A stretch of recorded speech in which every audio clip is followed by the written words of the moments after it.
नमस्कार साथियों, स्वागत है आप सभी का हमारे खुराना क्लासेस यूट्यूब चैनल पर। और आज की इस क्लास में हम बात करेंगे भारतीय कला का इतिहास और उसका परिचय। तो ये हमारी कला शिक्षा की अंतिम 5वीं यूनिट है साथियों।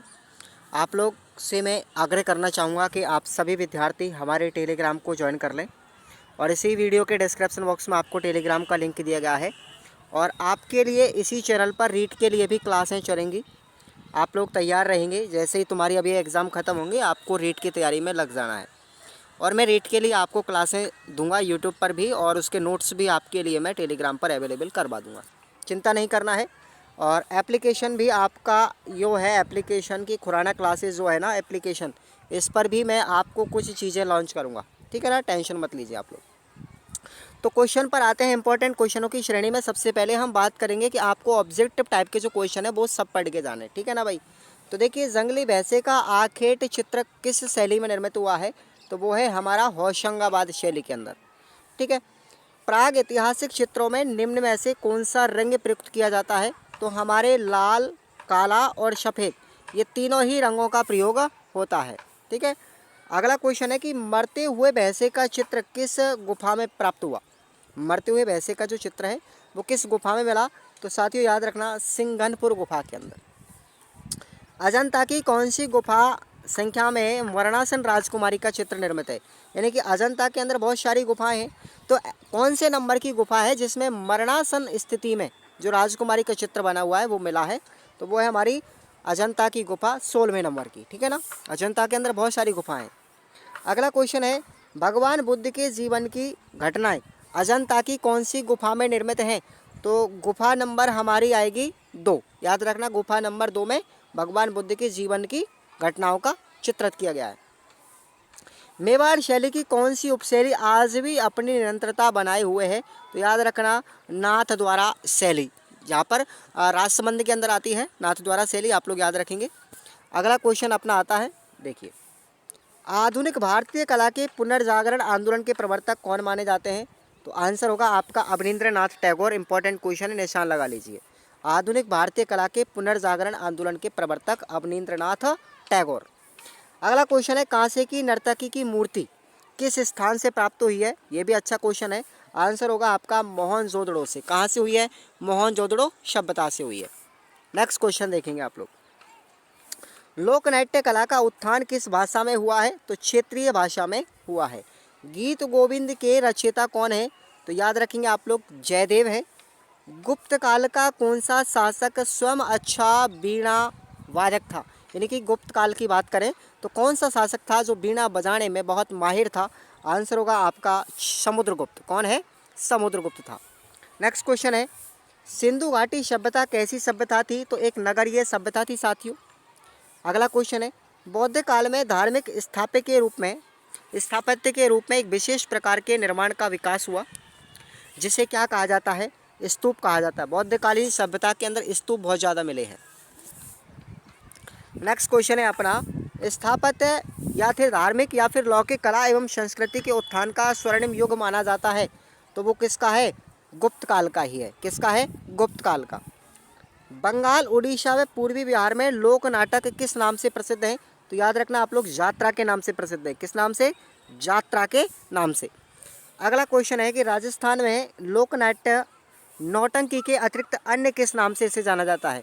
तो याद रखेंगे आप लोग, इसको गबरी के नाम से भी जानते हैं। नौटंकी को गबरी के नाम से भी जाना जाता है। शायद ये गबरी है, ठीक है ना, शायद ये गबरी ही है मेरे हिसाब से। लोक नाट्य संबंधित राज्य के में से कौन सा विकल्प गलत है? तो देखेंगे यहाँ पर, भवाई जो है गुजरात का है, जात्रा बंगाल का है, तमाशा महाराष्ट्र का है, लेकिन थेरुबुट्टू ये कर्नाटक का नहीं है, ठीक है ना। थेरुबुट्टू कर्नाटक का नहीं है, ये यहाँ पर गलत ऑप्शन है। ओके। नेक्स्ट क्वेश्चन है कि नाटक की व्याकरण नाट्य शास्त्र के रचयिता कौन है? तो आंसर होगा आपका भरत मुनि। कौन है? भरत मुनि। तमाशा के नाम से किस राज्य में प्रसिद्ध है? नाटक लोक नाट्य है तमाशा, ये किस राज्य का प्रसिद्ध है? तो याद रखेंगे आप लोग, महाराष्ट्र का तमाशा प्रसिद्ध है। अब आइए थोड़े बड़े प्रश्नों की तरफ। प्राग ऐतिहासिक काल के चित्रों की समय अवधि कितनी है? तो ये है साथियों, इन चित्रों का समय है 50,000 वर्ष से लेकर के 5,000 ईसा पूर्व तक, क्योंकि ईसा पूर्व उल्टा चलता था। अब अब ईसवी बाद है, ठीक है ना। अब चल रही है हमारी ईसवी, ये ईसा पूर्व की बात की जा रही है। तो 50,000 ईसा पूर्व से लेकर के 5,000 ईसा पूर्व के मध्य में प्रागैतिहासिक चित्रों का समय माना जाता है। अगला क्वेश्चन है अपना, जादू टोने के चित्र किन गुफाओं में बने हुए हैं? तो याद रखना दक्षिणी भारत में स्थित एक वायनाड के एडकल की गुफा है। कहाँ पर है? दक्षिणी भारत में है, वायनाड के एडकल की गुफा में जादू टोने के चित्र बने हुए हैं। नेक्स्ट हमारा क्वेश्चन है कि प्राग ऐतिहासिक काल के चित्रों के 4 केंद्र कौन कौन से हैं, जिनको आप लोग याद रखना। अच्छा क्वेश्चन है। एक तो है सिंगनपुर, पहला केंद्र कौन सा है? सिंगनपुर, ये हमारा रायगढ़ रियासत में है। दूसरा है होशंगाबाद, मध्य प्रदेश में। तीसरा है मिर्ज़ापुर, उत्तर प्रदेश में। और चौथा है चक्रधरपुर, बिहार के अंदर। ये 4 प्राग ऐतिहासिक काल के चित्रों के प्रमुख केंद्र हैं। नेक्स्ट क्वेश्चन है कि भारतीय कला मंदिर किसे कहा जाता है? भारतीय कला मंदिर किसे कहा जाता है? देखिए आंसर, भारतीय भित्ति चित्र परंपरा का विकसित रूप महाराष्ट्र के औरंगाबाद जिले में स्थित अजंता की गुफा के भित्ति चित्रों को हम क्या कहेंगे? भारतीय कला मंदिर कहेंगे। आंसर याद रखना भाई। अगला क्वेश्चन है, अजंता में कितने तरह की गुफाएं हैं? तो 2 तरह की गुफाएं, चैत्यगृह और विहार। चैत्यगृह और विहार 2 प्रकार की गुफाएं। नेक्स्ट क्वेश्चन है अपना, भीमबेटका कहाँ पर स्थित है? भीमबेटका कहाँ पर है? तो ये मध्य प्रदेश की राजधानी भोपाल से लगभग 40 किलोमीटर दूर दक्षिण में एक पहाड़ी है भाई, भीमबेटका, ठीक है ना। होशंगाबाद भोपाल रेल मार्ग पर वरखेड़ा स्टेशन के निकट में ही ये भीमबेटका की पहाड़ी है। तो आपको इतना याद रखना है, ये मध्य प्रदेश में भोपाल से लगभग 40 किलोमीटर दूर है। तो भीमबेटका एक पहाड़ी का नाम है, याद रखेंगे। अगला क्वेश्चन है, शोकाकुल स्त्री का चित्र जो है वो किस गुफा में है? तो ये हमारा जो चित्र है ये बाघ की चौथी गुफा के दरवाजे पर अंकित है, जिसमें दुखपूर्ण मुद्रा में एक उच्च वर्गीय नारी का चित्रण किया गया है। ओके। अगला क्वेश्चन, मुगलकालीन चित्रकला के किस शासनकाल को स्वर्णिम युग कहा जाता है? यानी मुगल शासनकाल की बात करें तो किस राजा का शासनकाल स्वर्णिम युग माना जाता है? तो जहांगीर का माना जाता है। अकबर का मत करके आना, जहांगीर का माना जाता है स्वर्णिम काल। अगला क्वेश्चन, चित्रकला की बात करें तो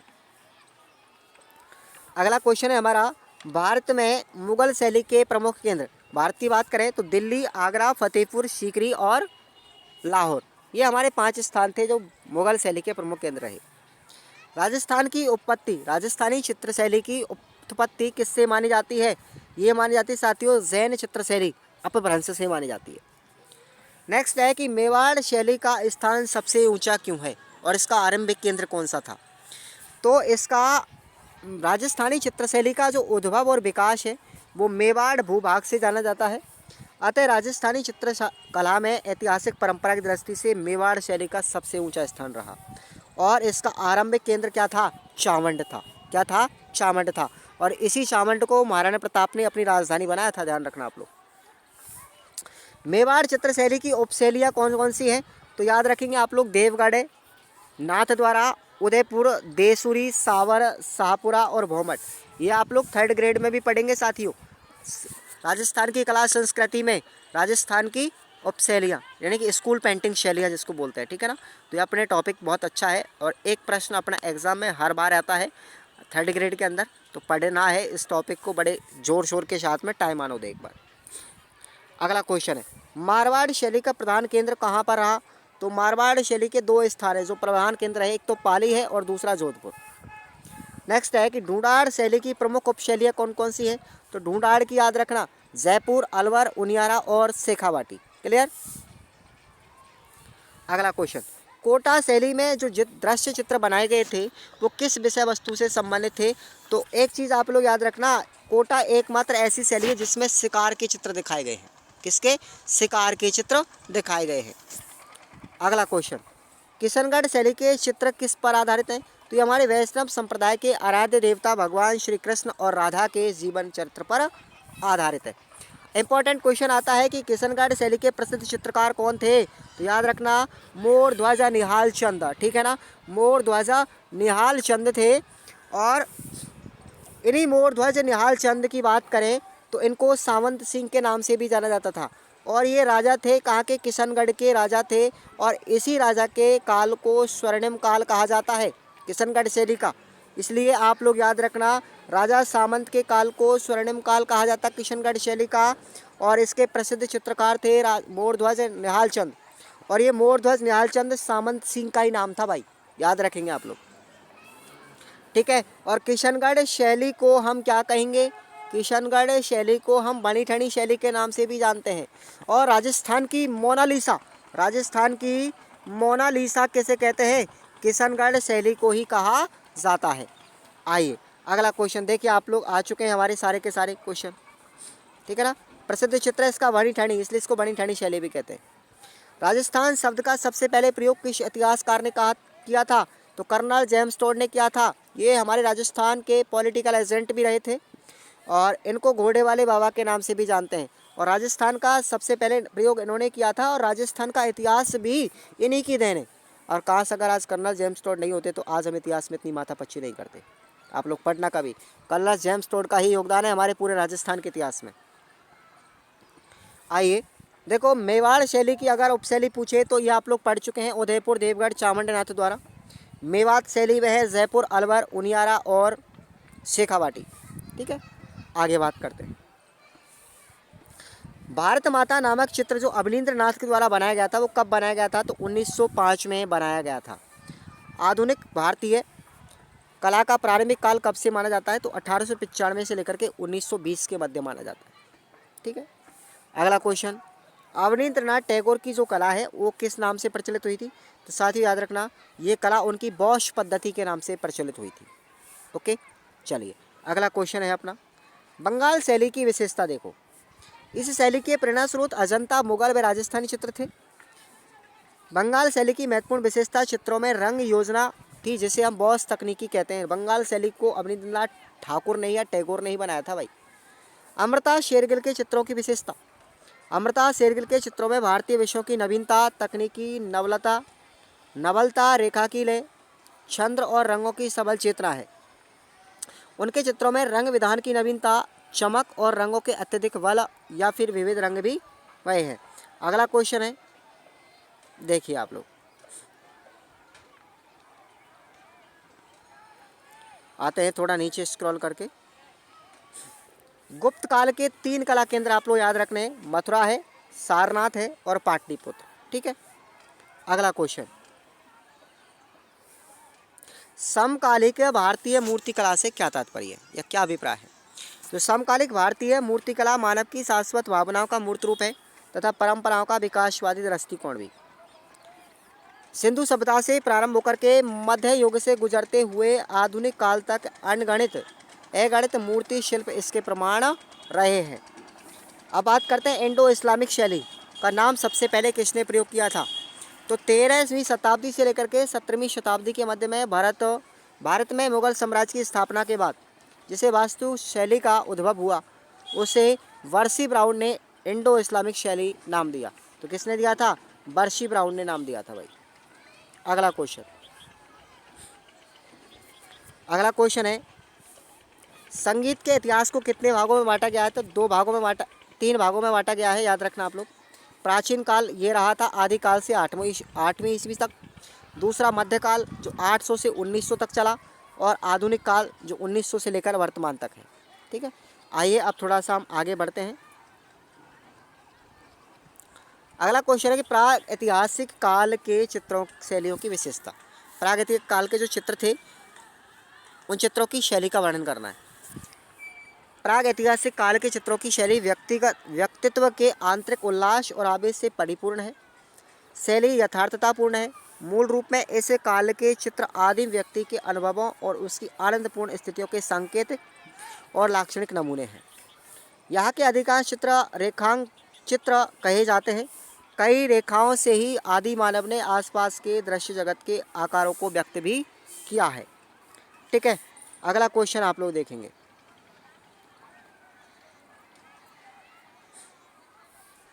लघु चित्र शैली की प्रमुख विशेषता है। देखिए भाई, लघु चित्र शैली की विशेषता, ये मैं आपको इंपॉर्टेंट चीज़ बता रहा हूँ। अजंता चित्र परंपरा के पश्चात में दक्षिण भारत में कुछ मंदिरों में भित्ति चित्र परंपराओं को काम में लिया गया, परंतु 8वीं शताब्दी में इस शैली की परंपरा का अध्यपतन राजनीतिक कारणों से हो गया। विदेशी आक्रांताओं ने देश में अशांति और अव्यवस्था उत्पन्न कर सुखद वातावरण को समाप्त कर दिया। मध्यकाल में भित्ति चित्र की परंपरा प्राय नष्ट होने लगी। बौद्ध भिक्षुओं द्वारा जो चित्र बनाए जाने लगे वे अधिकांश लघु पोथी चित्र या पट्टचित्र थे। संभवतः विदेशी आकृताओं के वजह से लघु चित्र की मध्ययुगीन परंपरा का विकास हुआ। इसी समय भारत के उत्तर से पश्चिम भाग में जैन धर्म भी प्रबल हुआ और पाल शैली की तरह जैन पोथी चित्रण का प्रचलन भी हुआ। तो ये क्वेश्चन आप लोग पढ़ के जाना है। ओके, अगला क्वेश्चन देखिए। राजस्थान की किन्हीं दो चित्र शैलियों के नाम। तो मैंने कई सारे बता दिए ऑलरेडी। जैसे मेवाड़ चित्र शैली है, मेवाड़ जो शैली है प्रमुख शैली, इसकी उपशैली है, ये अपनी याद रखनी है, उदयपुर, देवगढ़, चावंड और नाथद्वारा। मारवाड़ की हो गई जोधपुर, बीकानेर, किशनगढ़, अजमेर, नागौर, सिरोही और जैसलमेर। ऐसे ही हाड़ौती, कोटा, बूंदी, झालावाड़ और दुगारी। और मेवात की जयपुर, अलवर, उनियारा और शेखावाटी। तो राजस्थान में प्रमुख 4 शैलियाँ हैं, ठीक है ना। 4 स्कूल पेंटिंग है जिनको आप लोग याद रखना है और इनकी उपशैलियाँ भी। अगला क्वेश्चन है कि मेवाड़ शैली की विशेषता क्या है। तो मेवाड़ शैली में जो पुरुषों की आकृति थी वो लंबी, चेहरा गोल और अंडाकार है।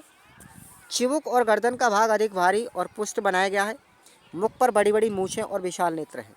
और स्त्रियों की बात करें तो मीनाकृति की आँखें, आँख मछली जैसी आँखें, ठिंगना कद, भरी हुई चिबुक, अधर खिले हुए होठ, ठीक है ना, और नासिका नथयुक्त, कपोलों पर झूलते केस। और महिला आकृति को लहंगा, लुगड़ी, कमर तक चोली लटकती हुई चित्रित की गई है। तो ये मेवाड़ शैली की विशेषता है। ऐसे ही आप लोग याद रखना बूंदी शैली की विशेषता।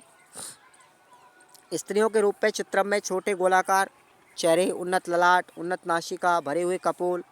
उनके परिधानों में पायजामा और उस पर पारदर्शी जामा भी है। प्रवाही रंगों में भू प्रदेशों का चित्रण किया गया है। पूर्व भाग में पद्म, सरोवर, मछली और पक्षियों का चित्रण है। बूंदी शैली में हाथियों के विविध रूप बने चित्र काफ़ी प्रसिद्ध है, जिसमें ग्रीष्म में हाथी, गर्मियों में हाथी भी दिखाया गया बूंदी शैली के अंदर, ठीक है ना। अब देखिए अगला क्वेश्चन। बंगाल जो शैली है ना, बंगाल स्कूल में बंगाल शैली पर संक्षिप्त टिप्पणी। आधुनिक भारतीय कला के उद्भव की कहानी बंगाल के स्कूल के कला आंदोलन से मानी जाती है। इस आंदोलन के प्रणेता कौन है?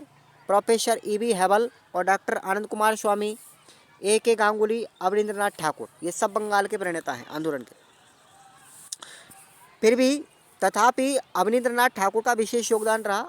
अवनी बाबू केवल चित्रकार ही नहीं बल्कि चिंतक और शिक्षक भी थे। इनके नेतृत्व में बंगाल के कुछ युवा कलाकारों ने एक दल बनाया। इसमें S.N. गांगुली, दलाल बोस, हाकिम खान, शैलेंद्रनाथ डे, आशित कुमार हल्दर आदि चित्रकार थे। इस दल के कलाकारों ने भारतीय चित्र परंपरा का प्रशिक्षण प्राप्त किया और यही नहीं, उन्होंने जापानी और विदेशी कलाकृतियों का भी अध्ययन किया था।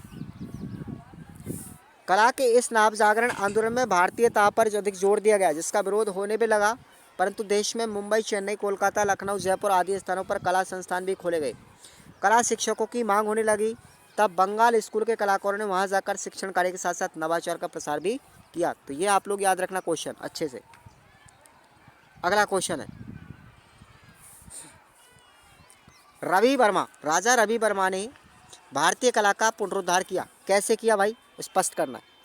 अपनी उत्कृष्ट कलाकृतियों के माध्यम से रवि वर्मा ने भारतीय पौराणिक अनुभूतियों को जीवंत बनाया। ब्रिटिश सरकार के अनेक नियंत्रणों के बाद भी उन्होंने अपने भारतीय कला के पुनरुद्धार के प्रयास किए। राजा रवि वर्मा ने भारतीय कला को नई प्रस्तुति प्रदान की। उन्होंने कला को सार्वजनिक होने की विशुद्ध भूमिका तैयार की और उसके पश्चात भारतीय कला का समन्वय भी किया। नेक्स्ट अपना क्वेश्चन है कि यामिनी राय के चित्रों की पद्धति स्पष्ट कीजिए। यानी यामिनी राय जो है उसके चित्रों की विशेषताओं की बात की गई है यहाँ पर। तो पहली विशेषता है कि यामिनी राय ने टेम्परा रंगों के द्वारा कपड़े, कागज़ और पट्टों पर नवीन प्रयोग किए थे। उनके चित्रों में अधिकांश सपाट रंग, सरल आकार और चमकदार वर्ण विधानों को अपनाया था। और अधिकांश चित्रों की जो रेखा है वो मोटी परंतु अत्यधिक बलवती है। ईसा मसीह तथा श्रृंगार उनकी उत्कृष्ट चित्रकृतियाँ हैं। तो उन्होंने ईसा मसीह और श्रृंगार दोनों के ऊपर चित्र बनाए थे। नेक्स्ट क्वेश्चन है अपना, प्रगतिशील कलाकार समूह या फिर प्रोग्रेसिव आर्टिस्ट ग्रुप, एक ही बात है, इंग्लिश में है, इसका मतलब क्या है तो देखेंगे आप लोग। मुंबई के फ्रांसीसी न्यूटन सूजाने के नेतृत्व में 1947 में कला में प्रगति बाद उभरा, जिसका उद्देश्य था केवल परिवर्तन। रजा, हुसैन आरा, बाकरे, लक्ष्मण पई आदि इनके अनुयायी कलाकार थे। किसके? न्यूटन सूजा के। प्रगतिशील कलाकारों को भारतीय कला जगत में अपनी पहचान बनाने के लिए बंगाल समूह के कलाकारों ने संघर्ष करना पड़ा। सूजा, रजा और हुसैन ने अपनी कला प्रदर्शनियों के माध्यम से अपने उद्देश्यों को प्रसारित करने का कार्य भी किया और बहुत जल्दी सफलता भी प्राप्त कर ली। इनसे प्रेरणा पाकर देश भर में कलाकारों के कई समूह बने। वे एक साथ काम करते और प्रदर्शनियाँ लगाते थे। ठीक है भाई, अगला जो क्वेश्चन है हमारा वो है कि सैंधवकालीन यानी सिंधु घाटी जो सभ्यता है, जो मूर्ति कलाएँ थी, उसकी क्या विशेषता है? यानी सैंधवकालीन मूर्ति कला की विशेषता। तो पहली विशेषता है कि सैंधवकालीन मूर्तियाँ शिल्प, निरूपण और अंग प्रत्यंगों के सुंदर गठन को अभिव्यक्त करती हैं। इन मूर्तियों में शारीरिक अनुपात एवं गठन का पूरा ध्यान रखा गया है।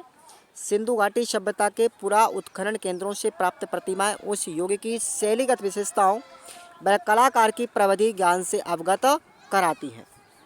मूर्तियों में आभूषणों को भी व्यक्त किया गया है। मोहरों पर उत्कीर्ण विषयों को उच्चित्रों के रूप में तराशा गया है। सैंधवकालीन मूर्ति शिल्प में शिल्पकार की छेनी की दक्षता सर्वोच्च स्तर पर अभिव्यक्त हुई है। तो ये क्वेश्चन आपको याद रखना है। नेक्स्ट क्वेश्चन है अपना, देखिए, एलोरा के कैलाशपति मंदिर का वर्णन। एलोरा का जो कैलाशपति मंदिर है उसके बारे में। तो ये हमारी एलोरा की गुफा नंबर 16 में कैलाशपति मंदिर स्थित है। कौन से नंबर की में? 16 नंबर की में। इस मंदिर का निर्माण राष्ट्रकूट नरेश कृष्ण फर्स्ट ने 757 ईस्वी से लेकर 790 के मध्य में करवाया था। इस मंदिर का निर्माण एक ही पर्वत को तराश कर किया गया है। इस मंदिर के दोनों ओर 60 फुट ऊंचे अलंकृत सुशोभित विशाल स्तंभ हैं। गर्भगृह में विशाल शिवलिंग भी इसमें बना हुआ है। ठीक है ना, तो ये आपको याद रखना है। अगला क्वेश्चन है कि सिंधु घाटी सभ्यता को या सिंधु सभ्यता को एक विकसित सभ्यता क्यों कहा जाता है? इंपॉर्टेंट क्वेश्चन है भाई। अगला देखेंगे आप लोग इस पर। सिंधु घाटी सभ्यता के केंद्रों हड़प्पा, मोहनजोदड़ो, कालीबंगा, रोपड़, लोथल, धोलावीरा, कामनेर जैसे पुरास्थलों के उत्खनन में सिद्ध हो गया है कि यह सभ्यता सुनियोजित नगरीय सभ्यता थी। इसके नगर प्राय नदियों के किनारे सुनियोजित ढंग से बसाए गए। इनके नियोजन को दो भागों में डिवाइड किया गया। पहला था दुर्ग के रूप में और दूसरा था नगर के रूप में। दोनों ही प्रकार के नियोजन में महापथ और गलियां एक एक दूसरे को समकोण पर काटते हुए बनाई गई, ग्रेड पद्धति पर बनाई गई। सड़क के दूसरे किनारों पर नालियों का निर्माण किया जाता था। भवन एवं दुर्ग निर्माण में पकी हुई ईंट और चूने का इस्तेमाल भी किया गया था। तो ये आपको याद रखना है। ठीक है भैया, अगला जो क्वेश्चन है अपना ये देखेंगे। इंडो इस्लामिक वास्तुकला जो है शैली, इसको भारतीय मुस्लिम मिश्रित शैली भी कहते हैं। ये क्या है? 13वीं से 17वीं शताब्दी के मध्य में भारत में मुगल साम्राज्य की स्थापना के बाद जिस वास्तुकला का उद्भव हुआ था उसको वर्सी ब्राउन ने इंडो इस्लामिक शैली नाम दिया।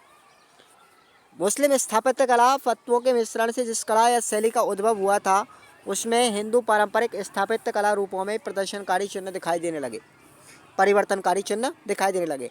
हाँ, मोटे रूप से इसे इंडो इस्लामिक, इंडिया और इस्लाम दोनों सभ्यताओं का मिश्रण है ये। ठीक है, और इसको दो भागों में बांटा गया था। पहला था सल्तनत वास्तु जो लगभग 1200 से लेकर के 15वीं शताब्दी के मध्य भारत में सल्तनत युग रहा। वे मुख्य रूप से सैनिक थे, अपने साथ कलाकार और साहित्यकारों को नहीं लाए, किंतु उसमें स्थापत्य काल के प्रति रुचि भी देखी गई। दूसरी थी मुगल वास्तु। कौन सी थी? मुगल वास्तु। और मुगल वास्तु के मुख्य अंग थे मस्जिद, मीनार, मेहराब और मकबरा। ठीक है ना, तो ये क्वेश्चन आपको याद कर लेना। अगला जो क्वेश्चन आता है अपना देखिए। एक क्वेश्चन ये है कि भारत में लोक नाट्य का विकास किस प्रकार हुआ है। ये क्वेश्चन आपको पढ़ के जाना है भैया, अच्छे से पढ़ के जाना, ठीक ठाक से। आगे देखिए, संगीत में अपार क्षमताएं होती है, ये अपना लास्ट क्वेश्चन है और ये वाला भी आप लोग पढ़ के जरूर जाएं। अब आते हैं हमारे निबंधात्मक प्रश्न। मैं यहाँ पर पढ़ाऊँगा नहीं, आप लोग सबके सब एप्लीकेशन पर जाना। खुराना क्लासेस ऐप है हमारा, उस पर आपको इसके नोट्स मिल जाएंगे, मतलब 20 मॉडल पेपर जो मैंने दिए गए। हालांकि लास्ट पेपर है तुम्हारा, ये अंतिम यूनिट था। अब हम अगले पेपर को स्टार्ट करेंगे ठीक है ना, 10वें नंबर का पेपर। तब तक के लिए आप लोग बने रहेंगे, यूट्यूब को सब्सक्राइब करके रखो। जय हिंद, वंदे मातरम।